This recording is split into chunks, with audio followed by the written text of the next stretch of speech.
Where should the shoulder blades be in downward facing dog? I got this great question from someone who's really confused by the conflicting claims out there on social media and from varying yoga teachers about shoulder blade alignment in down dog. And she said that she's noticed that some teachers will insist that the shoulder blades should be protracted in down dog, while others insist the shoulder blades should be retracted. And then some teachers insist the shoulder blades should be elevated, while others say they should be depressed. And so she was really confused, and she was also concerned about injury, and she didn't want to teach or practice incorrect shoulder blade alignment in a way that could lead to injury. So I would first start off by just suggesting that there probably isn't any one specific shoulder blade alignment that could be inherently injurious in downward facing dog. In fact, there's a super widely practiced shoulder blade mobility drill called Scapular Circles, in which we move our shoulder blades in all the ways they can move in an overhead position like down dog. So that's something like we're in down dog and we might elevate, protract, depress, and retract, and just cycle our way all the way through those movements as a mobility drill. Additionally, there's a strength training exercise in the strength and conditioning world called an overhead shrug, where we hold a weight overhead and then we lift and lower. We elevate and depress our shoulder blades.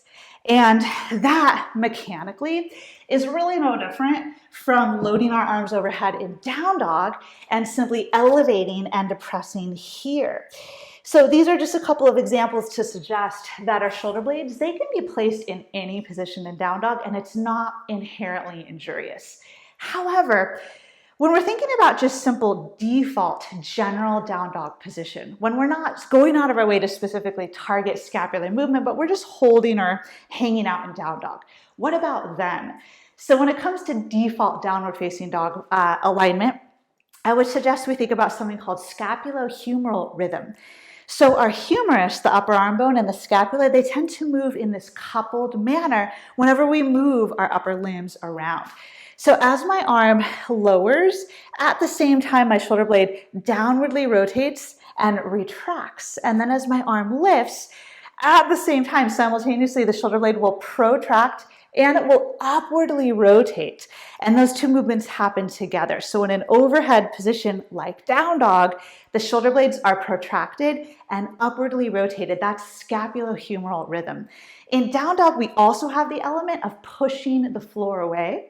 So because of that, there may also be an element of scapular elevation as we push the floor away. So I would suggest that that combination of directions of movement, protraction, upward rotation, and maybe some elevation, that's just like your natural position of the shoulder blades in a default downward facing dog.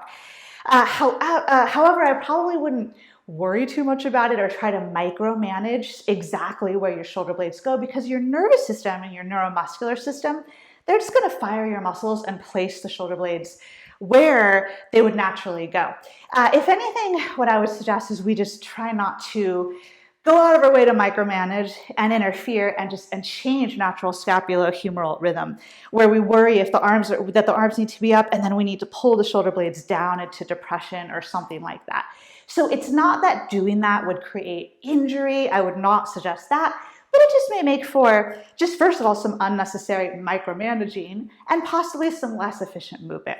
So in general, I would just focus more on muscular engagement, cueing and practicing things like push the floor away, and maybe at the same time pull the floor toward you and just create general muscular co-contraction.